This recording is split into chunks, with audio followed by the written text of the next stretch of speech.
जय हिंद बच्चों। मेरा नाम है महेश चमोली और मैं स्वागत करता हूं आपका दून डिफेंस अचीवर्स के ऑफिशियल यूट्यूब चैनल में। आर्टिकल्स हम लोग पढ़ रहे हैं। आर्टिकल्स में हम लोगों ने बहुत सारे कॉन्सेप्ट डिस्कस कर लिए। ए और एन के ऊपर, द के ऊपर भी बहुत सारे कॉन्सेप्ट डिस्कस कर लिए। उसके ऊपर कुछ क्वेश्चंस थे ए और एन के बीच में, फिल इन द ब्लैंक्स वाले। ल्यूसेंट वाली बुक से जितने क्वेश्चन थे मैंने कर लिए हैं, आप जा करके उनको चेक कर सकते हैं।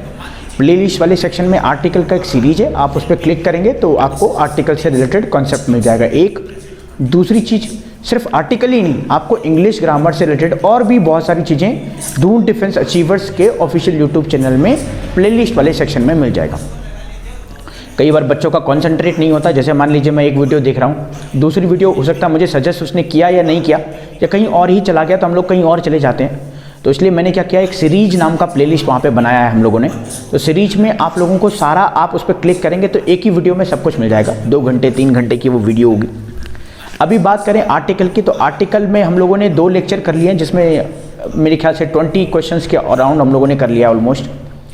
आगे बढ़ते हैं नेक्स्ट सीरीज के ऊपर, नेक्स्ट क्वेश्चन के ऊपर। देखते हैं कहाँ गलती है, क्यों गलती है। ये क्वेश्चन मैंने कहाँ से लिए हैं? ये क्वेश्चन मैंने ल्यूसेंट वाली बुक से लिए हैं। ल्यूसेंट इंग्लिश ग्रामर की बहुत फेमस बुक है, पॉपुलर बुक है।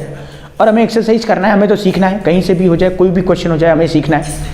सीखते रहेंगे, आगे बढ़ते रहेंगे और फिर क्वेश्चंस के कॉन्सेप्ट जो हमने सीखे हैं वो अप्लाई करते रहेंगे। चलिए जरा देखते हैं क्वेश्चंस को, क्या क्वेश्चंस है, कैसे उनको सॉल्व करना है। तो पहला क्वेश्चन है, Kabir and Rahim are great poets but the former is greater than latter. Latter क्या है? LATTER, latter. और एक होता है LATT, एक लेटर पत्र वाला होता है। और ये लेटर कौन सा वाला है? ये एक्चुअली लेटर है 2 में से बाद वाला। और ये जो है फॉर्मर यहाँ पे आया होगा, बट द फॉर्मर, अब ये फॉर्मर होता है 2 में से पहले वाला, और लेटर क्या होता है? 2 में से बाद वाला। जैसे मान लीजिए मैं कहूँ कि latter part of the movie was very good, मतलब 2 पार्ट होते हैं मूवी के, पहला और लास्ट का। तो जो लास्ट वाला पार्ट है वो ज़्यादा अच्छा था, ऐसा बोलना चाह रहा है। लेकिन वो 2 कब होंगे? वो 2 में लास्ट वाला होगा, 3 में लास्ट वाला नहीं होगा, ना ही 4 में लास्ट वाला होगा। अगर 4 में होगा द लास्ट वन हम लोग कहेंगे, लेकिन 2 की अगर बात करेंगे तो लेटर कहेंगे। फॉर्मर पहले वाला होता है और पहले वाला 2 में से पहले वाला। चलिए अब आगे चलते हैं। आर्टिकल के बारे में हम लोग पढ़ रहे हैं। कबीर एंड रहीम 2 सब्जेक्ट हो गए, कंजंक्शन से कनेक्ट हो गया। एक सब्जेक्ट, ये सब्जेक्ट 2, एंड आर इन सब्जेक्ट के लिए आने वाली वर्ब है आर। ग्रेट पोइट्स, ये एडजेक्टिव है और ये नाउन है। ये ग्रेट इन पोइट्स के लिए है, ग्रेट पोइट्स।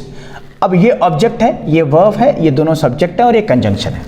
अब यहाँ पे तो कोई गलती है नहीं, आगे कुछ देखें। बट लेकिन द फॉर्मर, अब ये फॉर्मर एक्चुअली ऑर्डिनल नंबर है। ऑर्डिनल नंबर मतलब जैसे first, second, third, last, former, latter. अगर ये ऑर्डिनल नंबर है तो ऑर्डिनल नंबर के पहले हमेशा द आता है। और ये फॉर्मर ही नहीं, लेटर भी ऑर्डिनल नंबर है। और अगर लेटर भी ऑर्डिनल नंबर होगा तो इसके पहले भी आएगा, जैसे इसके पहले लगा है ऐसे इसके पहले भी आएगा। एक चीज़ और याद रखना, मैं बहुत सालों से इंग्लिश ग्रामर पढ़ा रहा हूँ, तो आप लोगों को कन्फ्यूजन नहीं लेना है। एक दूसरी चीज़ आपको ये ध्यान में रखना है कि कोई भी रूल अगर कहीं इंप्लीमेंट हो रहा है तो वो सब जगह इंप्लीमेंट हो, ताकि हम लोग जो पढ़े ना वो कहीं ऐसा ना हो कि अभी कुछ और पढ़ा है, कल कुछ और पढ़ लिया, परसों कुछ और पढ़ लिया। मतलब कोई रूल अगर हमने सीखा है तो वो सब जगह अप्लाई होना चाहिए। जैसे हमने सीखा भाई कि ऑर्डिनल नंबर जो है सब अपने साथ द लेते हैं, और यहाँ पे भी द आएगा, यहाँ पे भी द आएगा। तो ऑर्डिनल नंबर जहाँ पे भी होगा, जहाँ पे भी द फर्स्ट आ रहा है, जहाँ पे भी सेकंड आ रहा है, जहाँ पे भी थर्ड आ रहा है, जहाँ पे भी लास्ट आ रहा है, सबके आगे आर्टिकल लगेगा। और कौन सा आर्टिकल लगेगा? आर्टिकल लगेगा द। अब चलते हैं सेकंड वाले के ऊपर, द सन। अब सन के पहले द लगा है, क्यों?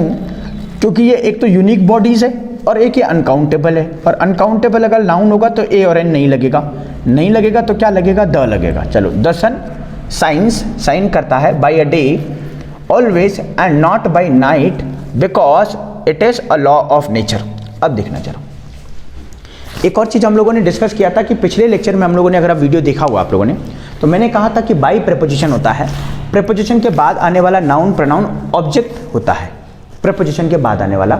और जनरली प्रेपोजिशन के बाद ऑब्जेक्ट आता है, आर्टिकल नहीं आता। तो मुझे क्या करना पड़ेगा? By day. एक और एग्जांपल मैं बताता हूँ, जैसे I go to the shop every day by a scooter और बाई स्कूटर, है ना।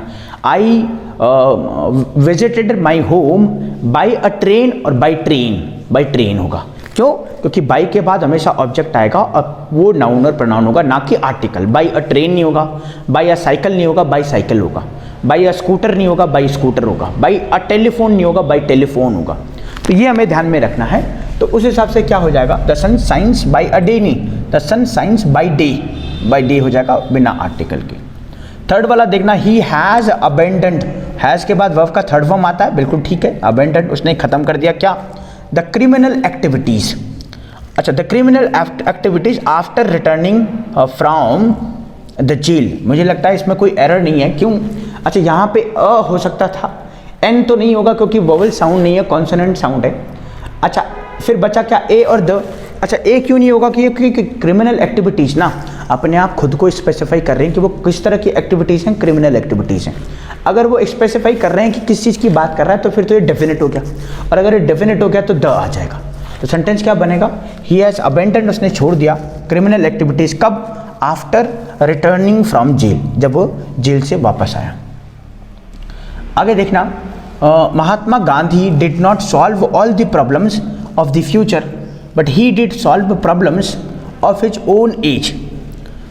महात्मा Gandhi did not solve all the problems of the future but he did solve problems of his own as.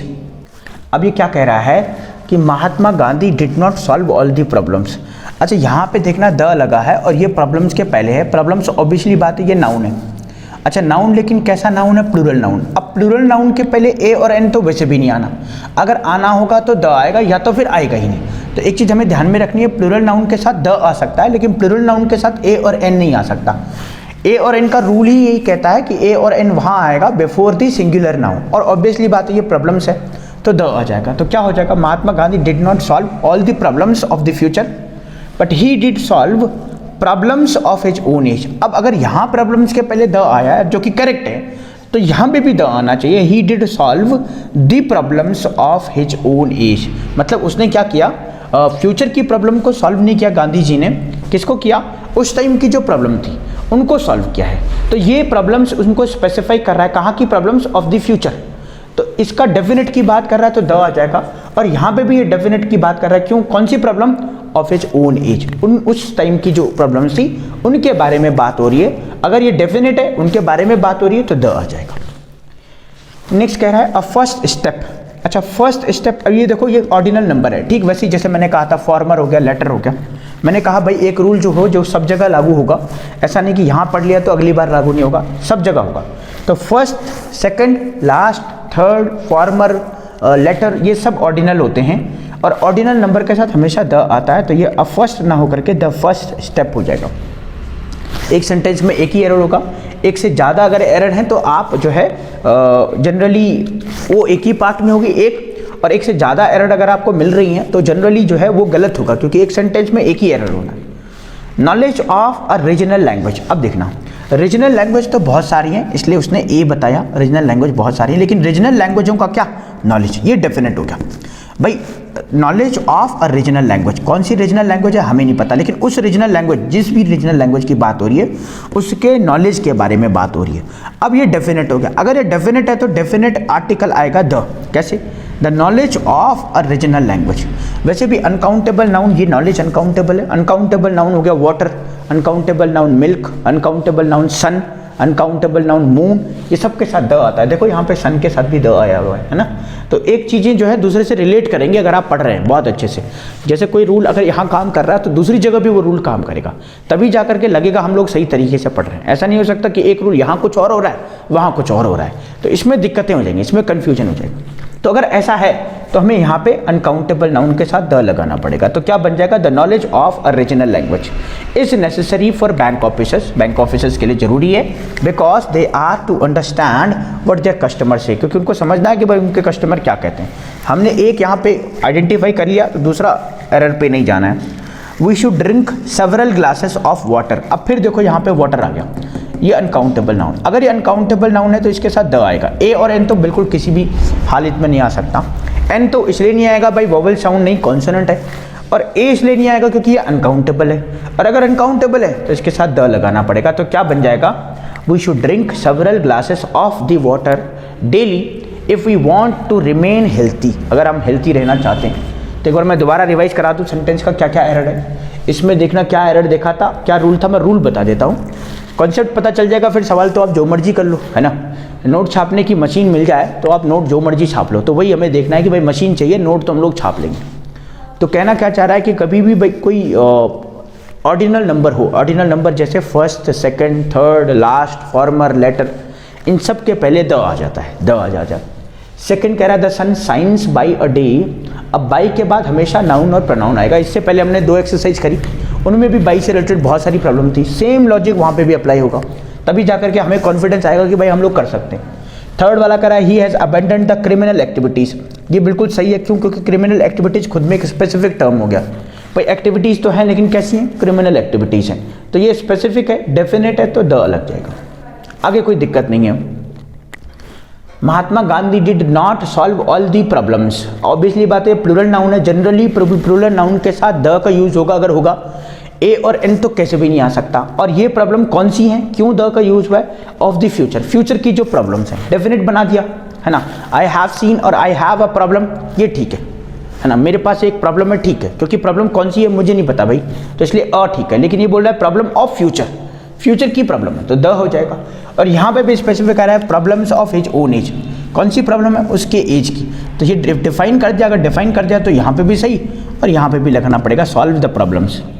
A first step in a rational solution to any problem is the recognition that a problem exist, है ना।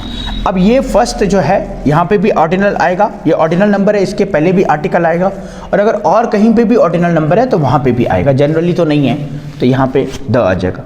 Knowledge uncountable noun, uncountable noun जहाँ जहाँ आएगा हम लोगों ने the लिखना है, तो यहाँ पे भी और वाटर पे भी द आएगा।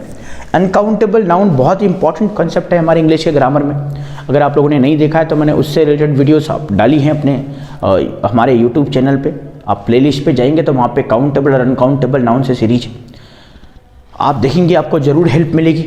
मैं बहुत मेहनत कर रहा हूँ, आगे भी करते रहेंगे हम लोग इतनी मेहनत, ताकि आप लोगों को जो है चीज़ें क्लियर होती रहे।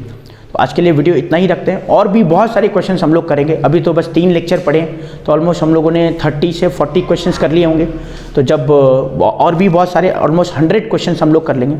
एक और चीज़ आपको ध्यान में रखनी कि ये क्वेश्चंस अगर आपको क्लियर नहीं दिखाई देते तो ल्यूसेंट की जो इंग्लिश ग्रामर की बुक है उससे मैं क्वेश्चंस कर रहा हूँ, आप उन पर भी क्वेश्चंस को देख सकते हैं, उनके आंसर्स भी पीछे दिए हुए, कुछ आंसर्स सही हैं, कुछ आंसर्स गलत है, लेकिन जो भी हो हम लोगों को सीखना है एक, और दूसरा उन आंसर्स का रीज़न जानना है कि कोई अगर ए हुआ है तो क्यों हुआ है, द हुआ है तो क्यों हुआ है, इन सब चीज़ों के बारे में जानना है। तो चलिए बच्चों, आज की वीडियो इतना ही रखते हैं, मिलते हैं हम लोग नेक्स्ट वीडियो में, तब तक के लिए जय हिंद।